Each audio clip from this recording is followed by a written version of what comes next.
11비 라운지 스타트업 직장인 토크 시작하겠습니다. 날씨가 아주 추워졌네요. 비상장 회사 투자 중인 제이콥입니다. 오, 네. 네, 저도 비상장 회사 예전에 투자 많이 했었고 제 돈은 아니지만 어젯밤 남의 돈으로 투자했어요. 네, 남의 돈으로 투자했고 이제 지난 밤에는 망할 모기 때문에 잠을 못 잔 우디입니다. 겨울인데도 모기가 있나요? 그러니까요. 따뜻하게 사시는군요. 그럴 수도 보일러를 빵빵 있고요. 올려가지고 모기가 그 방으로만 지금 집중하고 있는 것 같습니다. 네, 어제 진짜 힘들었어요. 홈매트 해야죠, 홈매트. 그쵸? 홈매트. 네. 근데 여름에도 정작 안 했는데 어제 밤에 진짜 계속 근데 이게 뭔가 알람보다 더 강한 것 같아요. 그러면 이제 모기가 추워지니까 집 안으로 들어오는 시기인가 보네요. 그러니까. 네, 제이콥은 어떤 비상장 회사 투자하고 계세요? 비밀인가요? 그럼요. 비상장 회사는 네. 여기저기 들어가 있습니다. 그런데 이게 제 예전에 독립 자문 그 업을 하고 있을 때 네. 어쩔 수 없이 투자하는 경우가 많아요. 대표님들하고의 친분이 생기고 계속 도움을 드리다가 어려워졌을 때 이게 투자를 하실, 기회라고 말씀을 하시지만, 그런 좀 제한이 올 때가 있는데, 그렇게 큰 금액도 아닌데, 또 안 하면은 이게 좀 애매해지는 경우가 있잖아요. 그러니까 그때 조금씩 들어가는 경우가 있는데, 좀 더 오래전부터 그런 걸 해 오신 분의 스토리를 보면은, 오히려 그런 게 더 잘 터지더라고요. 내가 돈을 벌어야지 이 회사 너무 좋아 하면서 들어간 거나, 이제, 이거 별론데 하면서 하는 거나, 별 차이는 없더라. 지금 그 중에 하나는 엑시트를 했습니다. 정말요? 네, 소액이지만. SI 쪽으로 그 인수되는 바람에 저희 걸 다 털어주셨어요. 좋네요. 수익을 좀 보셨나요? 네, 봤죠. 그 되게 짧아가지고 좋았어요. 그거는 1년도 안 돼가지고 인수되는 바람에. 그러니까 배수는 별로 크지 않았죠. 그래도 이게 비상장, 재작년까지의 굉장히 특징이었죠. 비상장이 1년 만에도 10배거가 되는 그 경험을 한번 했습니다. 와. 네.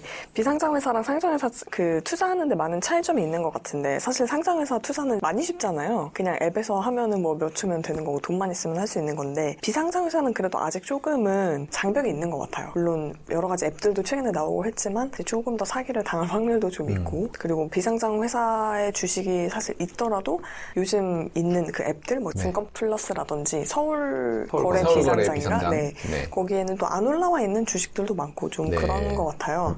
소비자 입장에서는 이제 그렇고, 상장회사랑 비상장회사의 주요 차이점이 이제 회사 입장에서 어떤 게 있는지 제이콥께 간단히 설명을 부탁드리겠습니다. 네, 굉장히 공식적인 설명인 것 같은데, 상장한다는 그 말을 상장하니까 어떤 분이 이거 상장이라고 읽으시는 분도 있을 정도로 잘 와닿지가 않습니다. 이 말이 상장이 뭐야 도대체? 예전에 봤었던 저희 그 위워크 스토리를 했던 그 드라마, 그 뭐였죠? We Crashed. We Crashed에서 보면은 그 대표적인 오역이 하나 나오는데요. 거기에 영어로 퍼블릭 컴퍼니라고 하는 거를 공공회사인가? 그렇게 잘못 번역한 경우가 하나 있었어요. 네. 그래서 퍼블릭 컴퍼니, 프라이빗 컴퍼니라고 보통 부르는데, 여기서 퍼블릭이라고 하면은 좀 많이 와닿죠. 공개 회사입니다. 공개되는 회사이기 때문에 상장회사와 비상장회사의 가장 큰 차이점은 이제는 그 주식을 아무나 사고 팔 수 있다. 이렇게 만들어주는 것이 상장이죠. 그래서 리스티드라고도 하지만은 퍼블릭 컴퍼니라는 말이 더 와닿는 것 같고요. 그래서 그게 가장 큰 차이죠. 비상장 회사는 물론 사고 팔 수 있지만은 아까 말씀하신 좀 불편한 시스템을 통해서 간신히 조금 더 쉬워진 것이지, 그 전까지는 마치 당근마켓에서 중고거래 하듯이 그냥 게시판에서 그렇게 거래를 했어야 되는 그런 주식입니다.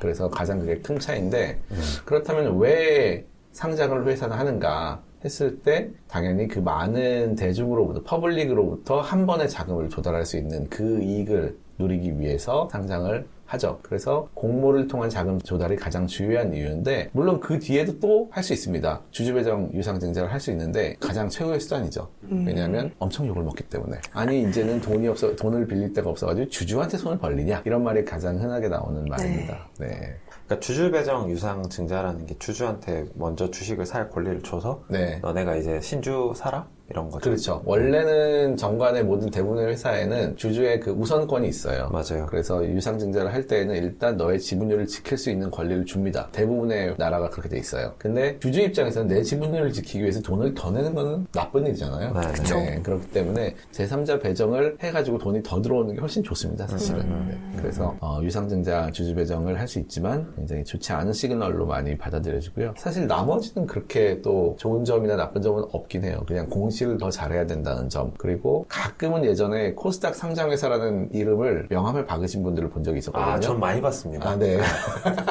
그래서 이게 공신력에 도움을 주는 거예요. 회사 이름은 잘 모르지만은 어쨌든 우리는 코스닥 상장회사다 그러면 그래도 좀 뭔가 제대로 된 회사인가 보네요. 이런 느낌을 주는. 그래서 그 이제 중견 중소기업에서는 가끔 있는 일이고요. 그래서 공신력이 또 하나의 큰 의미인 것 같습니다. 뭐 물론 다른 내부적인 사람들의 뭐 엑시트나 스톡옵션 이런 문제도 있지만 회사 차원에서는 그 정도의 느낌이 있습니다. 근데 저 하나 궁금한 게 있어요. 그러니까 결국에 상장을 하게 되면 뭐 다른 것도 있지만 거래가 훨씬 더 활발해지잖아요. 네.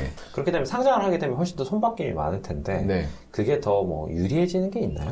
그쵸. 이제 굉장히 이거는 뭐, 저도 예전부터 고민이고, 이게 이 시스템이 어떻게 보면은 주식을 상장시켜가지고 거기서 자본을 조달하는 게 자본시장이라고 하잖아요. 그러면 자본시장이라는 것이 과연 어떻게 돌아가고 있는 것인가라는 메커니즘에 대한 문제거든요. 과연 그러면 대주주는 상장시키는 게 뭐가 좋은가? 대주주는 사실은 결론적으로 말하면은 우리나라에서는 주담대를 좀 더 많이 받을 수 있다 정도만 경제적인 이익이에요.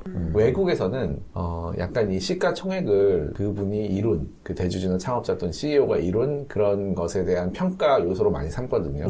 근데 우리나라에서는 그런 것도 별로 없고 또 이 주가에 그분의 연봉이 연동돼 있지도 않습니다. 그래서 큰 역할을 못하는 경우가 많아요. 그래서 이건 이제 큰 의미에서 보면 코리아 디스카운트의 원인 중에 하나인데 거버넌스 이슈네요. 네, 거버넌스 이슈입니다. 그러니까 주주와 경영자와의 얼라인이 잘 안 돼 있는 그런 문제가 좀 있습니다.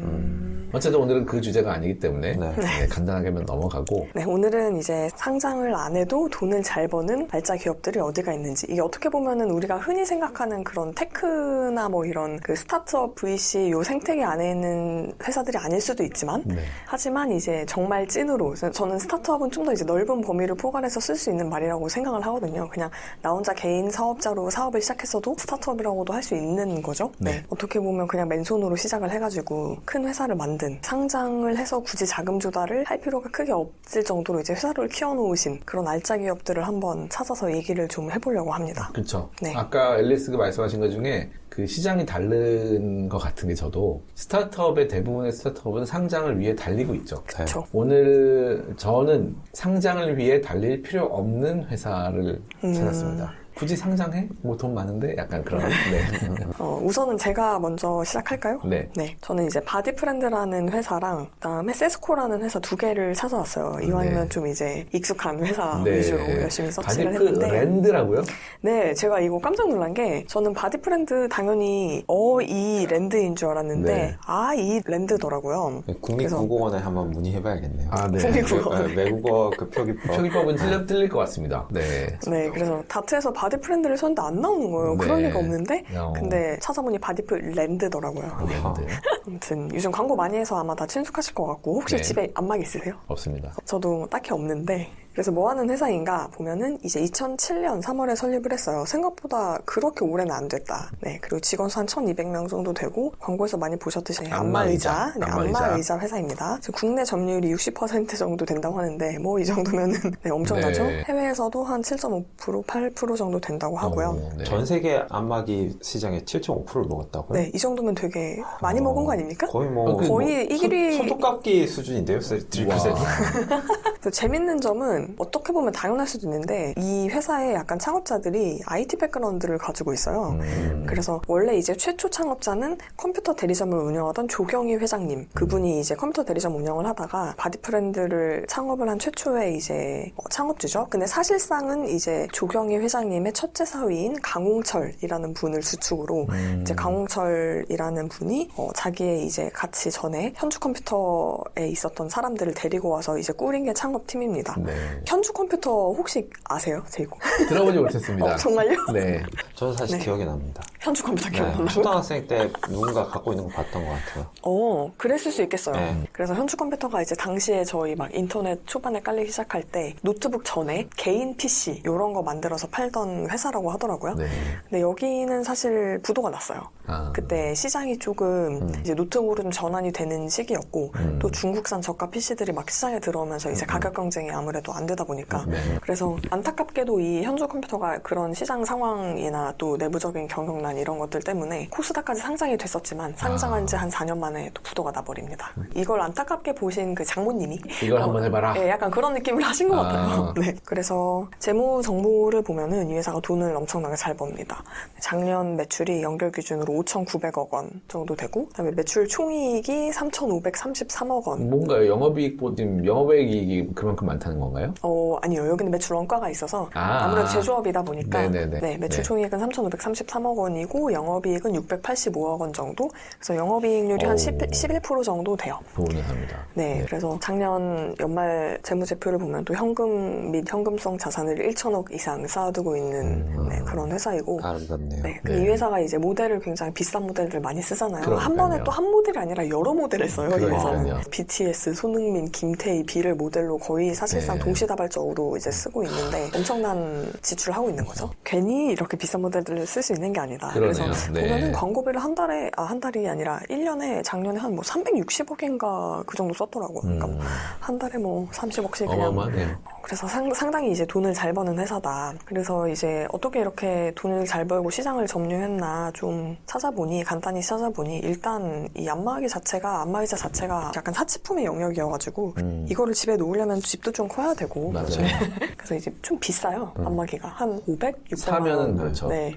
리스로 많이 풀렸던 것 같아요. 요즘 렌탈도 많이 하는데 그래서 일단 고급화 전략, 좀 프라이싱을 좀 비싸게 했다. 물론 이제 그 프라이싱을 뒷받침하기 위해서 R&D도 하고 뭐 광고도 하고 브랜딩을 좀 많이 하고 있죠. 그래서 디자인 같은 것도 되게 신경을 써가지고 바디 브랜드가 그 세계 3대 디자인 어워드가 있대요. 뭐 레드닷, 독일에서 하는 IF. 그래서 이런 디자인 어워드에서 상을 좀 받았다고 해요. 그다음에 R&D, 헬스케어 관련해서 연구소가 3개나 있더라고요. 뭐 기술연구소, 디자인연구소, 그다음에 메디컬 R&D 연구소 있는데 여기에 이제 의료진들 채용을 해가지고 임상 많이 하고 우리 안마기를 쓰면은 건강이 어떻게 좋아지는지 그냥 시원한 거 아니었나? 이거 뭐 치료에 효과도 있나요? 그다음에 조금 재밌었던 거는 이제 청소년용 안마의자 하이키라는 게 요 하이키가 이 바디 브랜드 상장 무산에 좀 중요한 역할을 했습니다. 네, 맞아요. 왜냐하면 이게 공정위에 신고가 들어가가지고 허위 광고로. 맞아요. 아, 진짜요? 네, 그래서 공정에서 이 허위 광고로 과징금을 때렸습니다. 얼마 때렸나요? 그 과징금 자체가 많지는 않았을 거예요. 근데 일단은 그게 굉장히 화제가 되면서 그렇구나. 신뢰가 많이 떨어졌죠. 무리수를 좀 뒀네요. 그 당시에 이게 어떻게 된 건지 잘 모르겠는데 밖으로 드러난 것만 보면은 공정위에 과징금 맞고 또 노무 이슈가 좀 있고 어쨌든 상장 추진하는 그 시기에 자금이 좀 많이 나와가지고 상장이 철회되는 그 이유 중에 하나였습니다. 큰 이유였군요. 이 회사의 이제 지배 구조를 보면 사실 여기는 투자를 아예 안 받은 회사는 아니더라고요. 또 재무적 투자자한테 투자를 좀 받은 회사고 주주 구조가 이제 강홍철님 아까 말씀드렸던 그 창업주의 사위. 그분이 40% 들고 계시고 BF 투자 목적 회사라는 SPC 같은 조직이 그 조직이 한 44% 정도 들고 있는데 그래서 상장 얘기가 이제 2019년 정도에 나왔었는데 실제로 신청을 했죠. 그래서 당시에는 이제 안마 의사 업계 1위고 하니까 관심이 그래도 시장에서 있었는데 한국거래소 상장 예비심사에서 미승인되는 이제 망신을 당하죠. 이런 경우 흔한가요? 미승인되는? 철회하는 경우는 종종 봤습니다. 근데 미승인은 좀 없었던 것 같습니다. 흔하지는 왜냐하면 않은... 미리 사인을 주거든요. 니네 안 될 것 같다. 철회해라. 그랬는데 알아서 철회해라. 자진 철회하는데 미승인을 딱 찍고 나오는 경우는 저도 잘 못 본 것 같아요. 상당히 체면을 구긴 어떻게 보면 체면을 구긴 그런 상태인 건데 되게 여러 가지 이슈가 있었던 것 같아요. 그때 허위 광고 이슈도 있었고 그리고 뭐 경영진 도덕성 이슈 같은 게 있었다고 하더라고요. 경영 투명성. 갑질 이런 게 좀 있었어요. 당시에 뭐 근로기준법을 위반했다, 뭐 퇴직금이나 뭐 수당 같은 거를 지급을 안 했다라고 해가지고 박상현 대표가 근로기준법 위반으로 형사 입건까지 됐었다고 해요. 이 상장 준비하던 시기에. 그리고 이제 지배구조가 좀 복잡했던 것 그거에 대해서 좀 한국거래소에서 얘기를 했었나 봐요. 아무래도. 그래가지고 지금은 사실 지금 보시는 이제 지배구조는 좀 그래도 정리가 된 상태인 걸로 제가 알고 있습니다. 그 후에는 이제 스톤브리츠랑 하넨브라더스에서 경영권 인수를 했대요. 경영권 인수하고 지금 정리된 게 이 지배구조인데 아무래도 이 PE들은 IPO에 강한 의지가 있어가지고 이 PE들은 어쨌든 엑시트를 해야 되니까 또 VC랑은 문법이 조금 다르기 때문에 네. 좀 반드시 IPO를 해야 하는 그런 각종 뭐 거래 조항들을 뭐 넣어가지고 계약을 체결했다. 제이콥이 아신 얘기 조금 더 해주셔도 재밌을 것 같아요. 그때 분위기? 그때 네. 이제 19년 초에 PE가 인수한 다음에 당연히 상장을 추진하고 있었는데 굉장히 성공적인 분위기였어요. 왜냐하면 매출도 엄청 늘었고 그쵸. 광고를 굉장히 많이 했습니다. 네. 그리고 또 붐을 잘 일으켜가지고 네. 누구나 또 렌탈도 하고 사고 이런 분위기였는데 갑자기 뜬금없이 그 허위 광고 하이킥 조금 이상하긴 했어요. 약간 그때는 아니 아무리 그래도 안마를 한다고 키가 큰 건 좀 이상하잖아요. 네. 그래서 조금 오버한다 했는데 공정위에서 바로 그걸 잡았죠. 그래서 공정위 단계에서는 되게 자랑스러운 그 사건으로 생각하고 있어요, 사실은.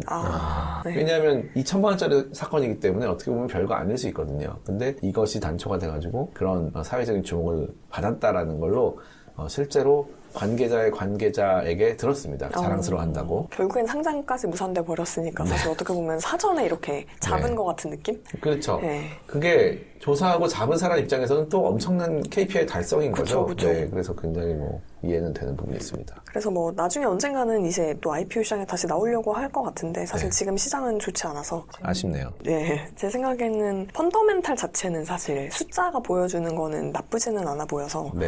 만약에 나중에 한다면은 잘 되면 좋겠지만 이제 하나의 좀 아쉬운 점은 이 회사가 급여나 이런 게 너무 낮다고 생각을 좀 했었거든요. 네. 왜냐면 지금 평균 이제 직원 급여가 남자가 5천만 원 정도 연봉이 네. 여자가 한 3,700만 원 조금 안 되거든요. 이 회사 직원들이 이제 얼마나 그 나이대가 되는지 모르겠지만 네. 평균인데요. 네, 평균인데도 되게 낮은 편이라고 저는 좀 느꼈어요. 그러네요. 그래서 역시나 자플래닛을 봤더니 2.9점. 네. 평균 근속이 3.1년이에요, 평균.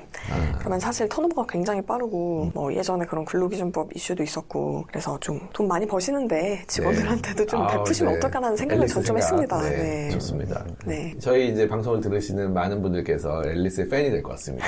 네. 깃발을 들고. 사회정의. 네. 그 앨리스 바디프렌드의 이 돈 잘 버는 알짜 기업, 상장을 그래도 향해 달리고 있는 회사를 소개를 네네. 해주셨는데 저는 아예 상장을 할 필요가 없는 회사를 옛날부터 참 좋은 회사라고 생각하는 회사가 있습니다. 어디요? 한솥입니다.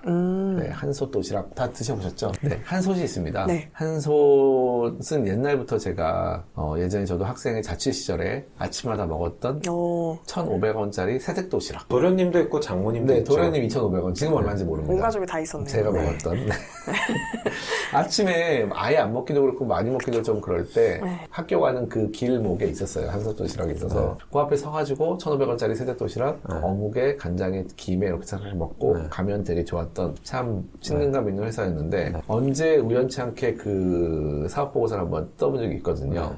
이 좋은 회사가 매출이 최근에 1,000억씩 나고 영업이익이 8%씩 나고 있어요. 와, 영업이익 많이 나네요? 엄청납니다. 그리고 꾸준해요. 지난 20년 동안 계속 이러고 있어요. 그런데 주주 구성 100% 패밀리 회사입니다. 이영덕 회장님이 60%, 조은미 아마도 사모님이겠죠? 20%. 예전하고 약간 달라진 것 같은데 HYH라는 회사가 20% 들어가 있습니다. 아마도 이 20%로 딱딱 떨어지는 걸로 봐서는 아마도 SPC를 만든 거 아닌가 싶고요. 어쨌든 이런 굉장히 단촐한 주주 구성을 가지고 있고 주식 수가 2만 1,000주밖에 안 되는 거 보니까 정말 한 번도 증자를 하지 않았어요. 네, 증자를 하지 않은 그런 회사입니다. 네. 이분이 특이해요. 서울법대 출신의 사장님이에요. 아, 정말요? 네, 그래서 아주 옛날에 이게 제일교포 2세라고 하시더라고요. 근데 이제 일본에 있었던 도시락 그 문화를 가져와서 한국에서 처음 내놓은 게 한솥 도시락 60년대, 1960년대에 만든 도시락이었다고 합니다. 되게 빨리 나왔네요. 약간 여담으로 그 요시노야나 일본에도 덮밥이 되게 잘 돼 있잖아요. 비교적 저가로. 네. 근데 한국에 진출하다가 한 2번 진출했다 실패했었는데 그게 다 한솥이 너무 잘해서. 그러니까 어느 정도 퀄리티에 이제 가격이 형성되어 있는데 요시노야는 이제 그 가격으로 들어올 수가 없었다. 네. 그러니까요. 이게 한솥에 저도 자주 먹었던 거는 이게 가격이 낮으면 퀄리티가 안 좋은 경우가 많지만 먹을만 해요. 먹을만 해서 너무 좋아요. 그래서 이 스토리가 좀 재밌습니다. 회장님이 가끔 인터뷰를 좀 하시거든요. 처음에는 협력업체들이 있을 거 아니에요. 네. 뭐 이제 쌀을 공급하다든지 많은 그 식자재를 공급해야 되는 협력업체들하고 내가 정말 나중에 돈 벌면 단가를 높여줄 테니까는 어떻게든 좀 싸게 달라고 해가지고 진짜 그렇게 협조를 많이 받았대요. 네. 그래서 창업 초기부터 이렇게 끈끈한 파트너십을 유지해야지 나중에 돈을 잘 벌었을 때도 계속 꾸준하게 좋은 제품을 해주는 그런 약간 제조업이나 식자재업의 네. 특징이 있는 것 같습니다. 그래서 이 계속 정말 매년 거의 5%에서 10%씩 계속 성장을 하고 있고 심지어는 직영이 아니에요. 프랜차이즈예요. 그런데 프랜차이즈에서 흔히 있을 수 있는 값진 논란 네. 그런 문제가 한 번도 난 적이 없습니다. 그러네요. 네, 그래서 이렇게 그 개인 회사로 쭉쭉 키우시는 게 쉽지는 않을 텐데 이거는 정말 롱텀으로 보는 파트너들이 있기 때문이 아닌가 하는 생각이 참 많이 드는 그런 회사입니다. 그러게요. 근데 이제 대외적으로는 그렇지만 대내적으로는 문제가 많은 것 같습니다. 회사 내부적으로. 네, 그 뭐 자플래닛을 보시면 이제 되게 많은 코멘트가 있고 그리고 점수는 몇 점인가요? 여기는 3점인데 최근에 이제 1점대가 되게 많습니다. 최근에 뭐가 문제가 많은가 보네요. 네.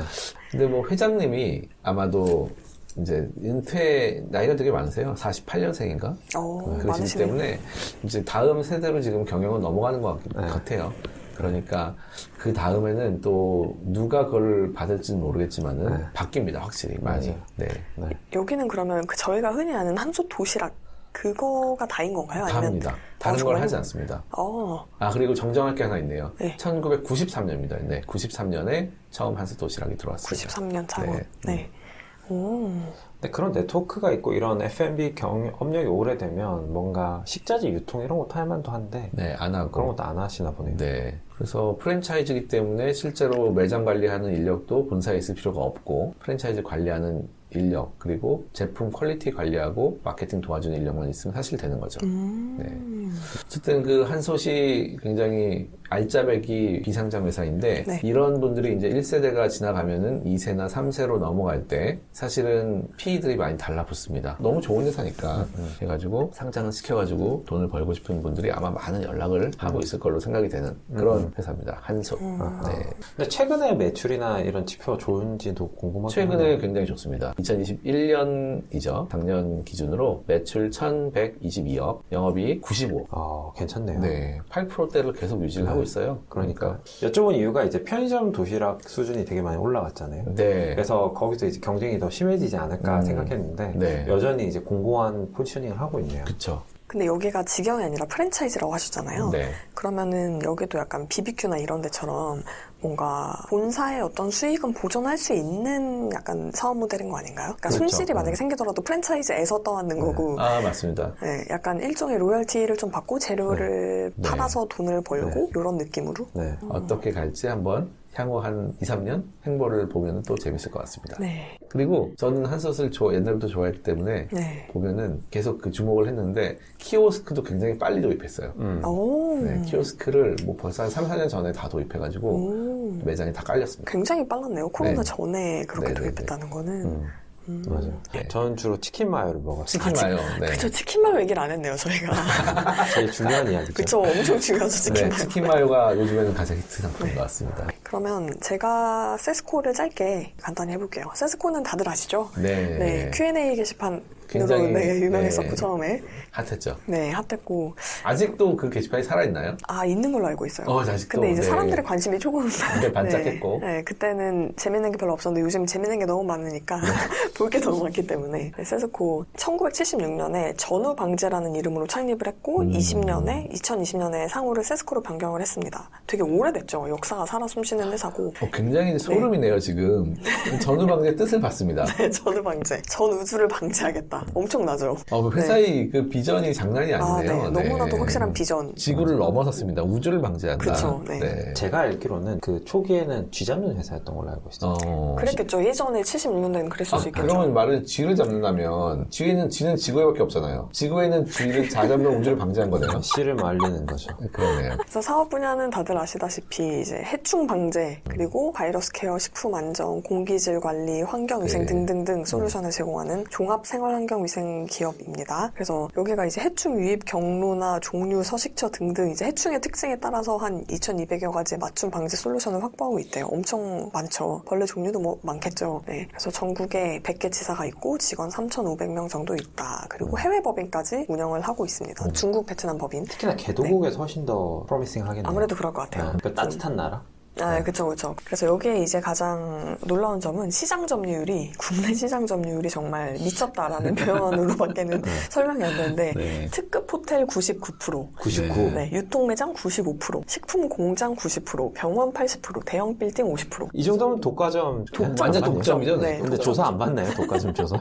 근데 여기서 뭐 딴 얘기지만은 실력으로 독점을 하는 회사는 잘못이 없습니다. 아하. 네. 누가 따라갈 수 없는. 그렇죠. 네. 구글이 검색이 퀄리티가 너무 좋아가지고 독점한 거 아니에요, 그렇죠? 네. 그런 경우는 문제가 없는데 네. 예를 들어서 세스코가 다른 사업을 하려고 하는데 야 너 이거 하는데 안 하면 세스코 뺄 거야, 뭐 네. 이런 식으로 청소를 하려고 하는데 네. 청소 우리 거 청소 써야 돼, 그러면 세스코 뺄 거야, 이러면 이제 문제가 됩니다. 아하. 네. 근데 그냥 우리가 너무 잘해서 사람들이 우리를 그럼요. 써준다. 세스코가 압도적으로 너무 좋은데 네. 써준 거 어쩌겠냐. 네, 이거는 네, 이론적으로도 그렇습니다. 그렇죠. 전국 50만 고객사를 가지고 있고 매출을 보면은 작년에 매출이 3,847억. 네, 여기 3,847억 벌고 있고 여기는 거의 용역 매출이에요. 네. 아무래도 사람이 가서 해야 되는 부분이 있기 때문에 영업이익 505억으로 영업이익률이 13%입니다. 네. 그래서 또 놀라웠던 점은 이 회사는 심지어 해외 법인도 돈을 벌어요. 그러니까 보통 해외 법인은 그냥 약간 진출은 했는데 약간 돈은 못 번다. 이런 네. 데가 사실 엄청 많거든요. 대기업들도. 근데 여기는 상하이, 베이징, 베트남 이런 데서 다 지금 돈을 아주 잘 벌고 있고 베트남은 이거 어떻게 된 건지 모르겠는데 당기순손익이 매출액의 거의 한 25% 이상인 것 같아요. 네. 베트남이 확실히 지금 한국 회사들의 굉장히 기회의 땅이네요. 그죠. 넥스트 차이나 느낌으로. 네. 네, 그래서 이 회사는 지분 구조가 사실상 대표이사가 거의 다 지분을 갖고 있다고 해요. 그래서 창업자겸 회장의 차남인 전창혁 부회장, 대표이사 부회장이 거의 한 99% 지분을 들고 있다. 요거는 이제 다트나 이런 데 나오진 않았지만 사실상 대부분을 가지고 있다라고 합니다. 그래서 가족 기업이죠. 네. 근데 언제 이렇게 차남한테 다 지분을 넘겼을까요? 그러게요. 네. 처음부터 아예 차남 명의로 하지 않으면 이 정도의 지분은 쉽지 않은데. 왜냐하면 회사가 큰 다음에 이걸 넘기게 되면은 아무리 해도 세금이 너무 많이 나오기 때문에 쉽지가 않거든요.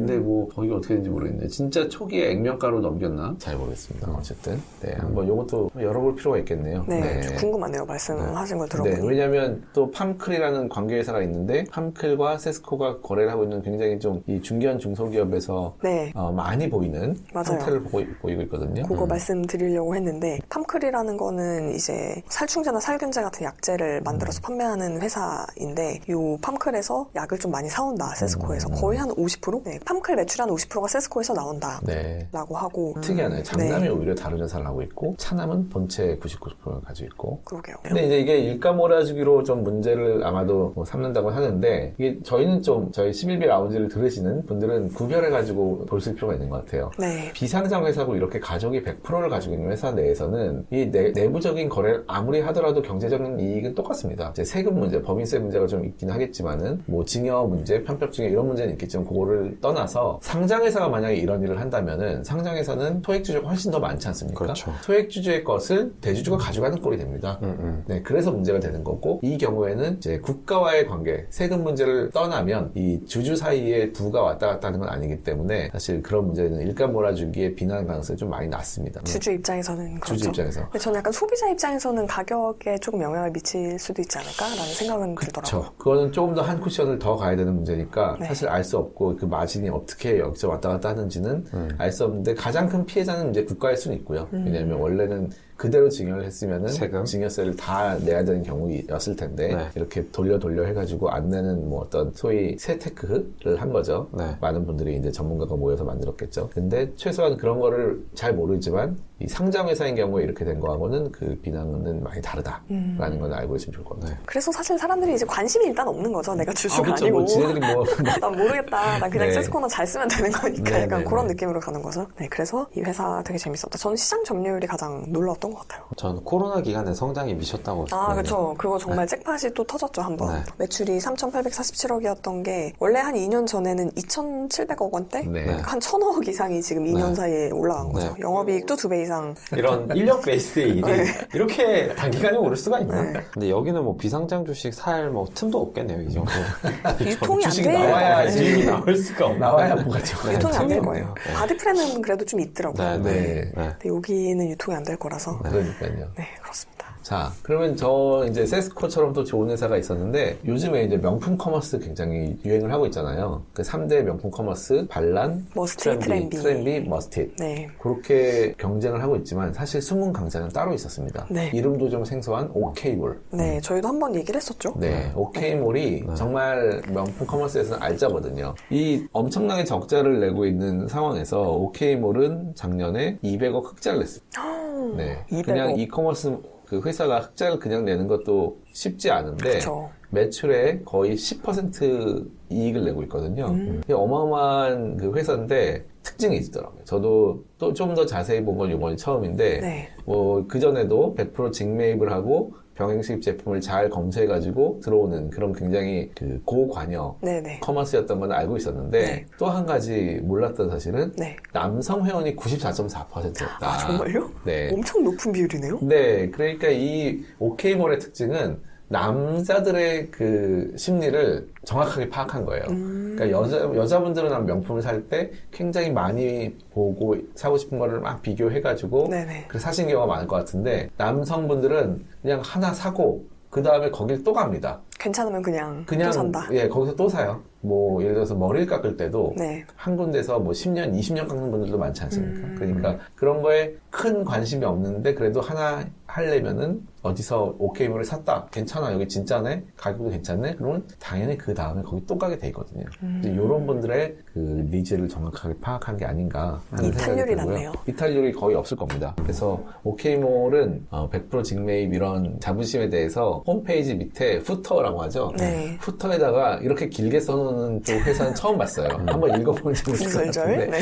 오케이몰이 대한민국 1등 명품 이커머스인 이유 100% 정규직 오케이몰의 코로나19 대응 뭐 등등등. 그 훌륭하네요. 다음에 상품 막 바꿔치기 등 부정행위에 대한 무관용 원칙. 또 뭐 이렇게 쫙 설명해 놓고요. 실제로 판매자 중에 그 바꿔치기 부정행위 한 사람에 대해서 1년 이상의 실형을 선고받거나 수천만 원 벌금을 이게 붙어 있는 내용이에요. 5억 원 규모의 손해배상 청구 소송을 진행한 바가 있습니다. 신고 그냥 때려버려. 뭐 하여튼 때린다 소송, 이거죠. 소송. 네, 소송한다. 어. 그리고 1등 명품 이커머스 오케이몰 100% 거래 책임 중개를 하지 않고 그리고 또 이익이 나는 이유는 광고 선전비가 1년에 3억. 이거 정말 놀라워요. 네. 다른 회사들은 광고 선전비를 200억, 500억 이렇게 쓰고 있죠. 네네네. 근데 이 회사는 3억만 쓰고 있는 것이 단골 손님에게만 팔고 있는 거죠. 한마디로. CRM만 하는 거네요. 네, 한마디로 그냥 문자만 보내고 있다는 뜻입니다.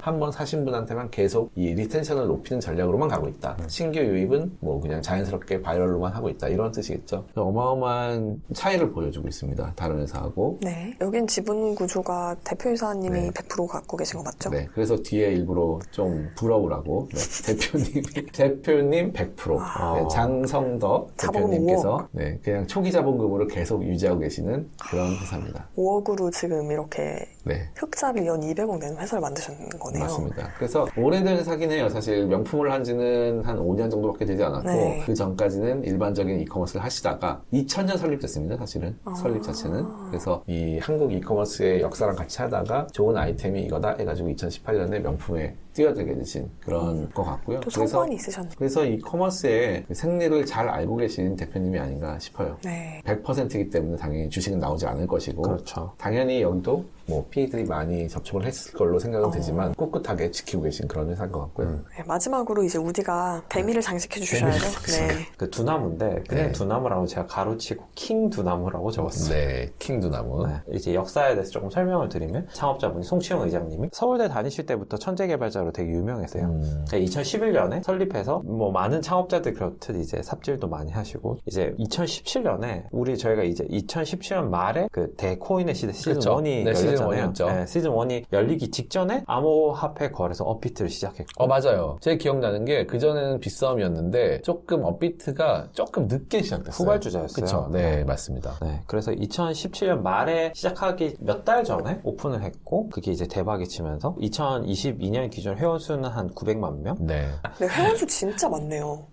그쵸. 이 그 당시에 2017년에 벌써 그 데코인의 시대 1 시즌 1에서 코스닥의 전체 거래를 넘어섰어요. 코인이. 그리고 거래대금 기준은 이제 국내 시장 점유율은 두나무가 한 80% 정도 차지하고 80%. 있고, 그리고 이제 평균 급여를 봤는데 조금 잘못된 게 아닌가라는 생각을 했습니다. 그래서 회사 직원들 평균 급여. 네. 평균에 오류가 분명히 있겠죠. 근데 평균 예상 연봉이 이제 2.7억 원? 네, 2억 7,293원. 네. 네. 그럼 여긴 일하기 좋은 회사인가?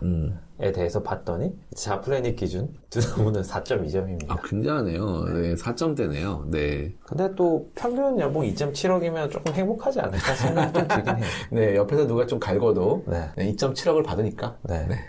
두나무 연간 매출액은 3.7조고 순이익은 2.2조. 네. 매출은 대부분 그 거래 수수료에서 네, 거래 수수료에서 3.7조가 나오는 거죠? 그렇죠. 이게 주식시장 같은 경우는 증권사가 많다 보니까 이 HTS, MTS에 수수료를 낮춘 경쟁이 붙었어요. 그래서 맞아요. 거의 제로입니다. 그죠. 거의 이 증권사들의 수익은 수수료가 아니고 소위 그 돈 빌려주는 거에서 나오고 있죠.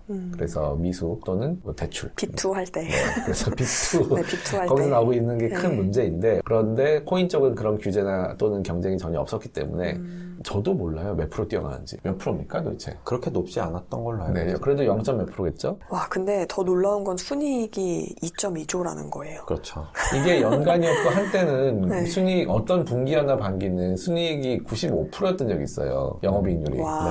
근데 이 두나무가 이제 상장을 위해 달리고 있는 건 맞습니까? 상장을 한다 안 한다 이런 이야기가 있긴 했었는데 아직은 소식이 없습니다. 네, 투자사가 굉장히 많잖아요. 네, 사실 맞아요. 두나무가 이제 저희가 사실 오늘 주제는 원래는 투자를 안 받아도 되는 자수성가형 이제 알짜 기업들이었는데 두나무는 사실 투자를 많이 받았죠. 네, 맞아요. 5천억 이상 그러네요. 투자를 받아서. 하지만 지금은 굳이 그 돈은 투자받지 않았어도 되는 회사가 된 건 맞는 것 같습니다. 이런 회사가 상장을 한다면은 저는 뭐 이게 자본 조달 문제는 아니고 이제 공신력의 문제가 더 클 것 같아요. 그쵸. 우리는 이렇게 투명하게 다 공개하고 있고, 예를 들어 나스닥 상장이라면 더더욱 이 거래소라는 건 특히나 공신력이 되게 중요하잖아요. 네. 믿고 사람들이 계속 그걸 사야 되기 때문에 그런 의미가 더 크지 않을까 생각합니다. 뭔가 자금 조달이나 이런 일반적인 이유보다는 조금 더 이제 금융 거래소로서의 믿을 수 있다.